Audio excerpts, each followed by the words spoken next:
Author's note, this video is my review of Fantastic Beasts, The Crimes of Grindelwald, based on the Wizarding World by J.K. Rowling, directed by David Yates, published by Warner Brothers and Heyday Films. Starring Eddie Redmayne, Catherine Waterston, Dan Fogler, Alison Sudol, Ezra Miller, Zoe Kravitz, Callum Turner, Claudia Kim, and Johnny Depp as Gellert Grindelwald, with Jude Law as Albus Dumbledore. Rated PG-13. Are you going somewhere? No, we're going somewhere. Jeez.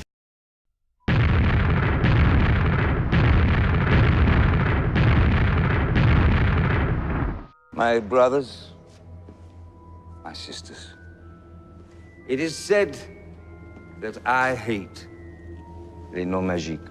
Folks, it's been a while since our review of Harry Potter and the Deathly Hallows Part 2, so let's head back to the past with the Crimes of Grindelwald.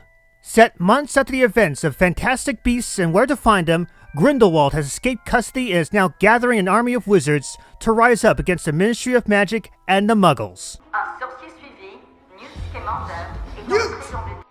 I'm going to be honest about Newt Scamander. I actually prefer him over Harry Potter. I see him more as a rogue wizard with a heart of gold, always wanting to do the right thing. This includes his care for the magical creatures in his suitcase. He doesn't have a lot of negative emotions just like Harry Potter normally does, and in some cases, he is a bit like James Bond, minus the womanizing traits. I do not hate them. I do not. For I do not fight out of hatred. And then we come to Grindelwald, or Grindelwald for some. In some ways, he is a bit like Voldemort, and I am a bit disappointed that he doesn't get as much screen time, but there was a fun payoff in the end involving his rallying speech towards the audience of wizards. That alone felt powerful and a sheer demonstration towards his characterization. Obviously, he's the strongest part of the film. Nicolas Flamel. Jacob Kowalski. Oh.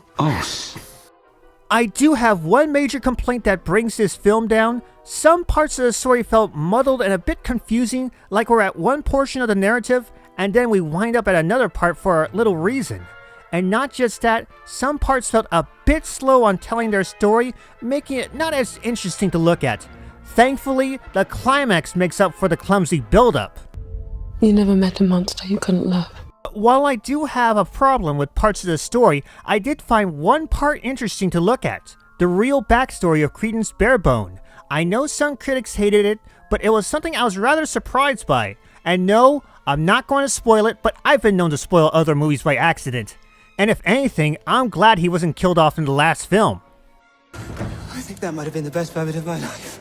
Despite the heavy flaws of this film, I wound up enjoying Fantastic Beasts, The Crimes of Grindelwald.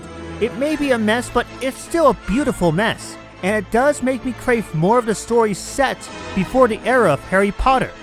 Magic blooms only in